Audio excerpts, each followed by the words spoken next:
దేవుడు కొన్నిసార్లు కొన్ని ఇష్టమైన పరిస్థితులను అనుమతిస్తాడు. కొన్నిసార్లు ఇంకా చచ్చిపోయింది అనిపిస్తుంది, మరణం అనిపిస్తుంది, అక్కడ ఏమి కనిపించదు, శూన్యం అనిపిస్తుంది, అయిపోయింది అనిపిస్తుంది.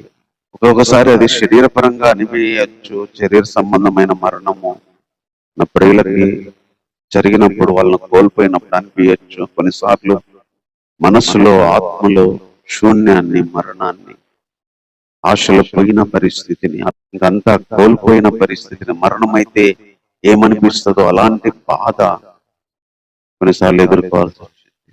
ఈ స్త్రీ అదే ఎదుర్కొంది. నేను అడిగానయ్యా, ఎందుకు నన్ను భ్రమ పెట్టా?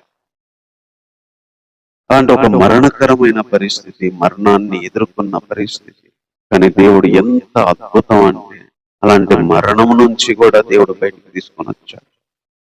అలాంటి మరణించిన వ్యక్తికి కూడా జీవం ఇచ్చాడు.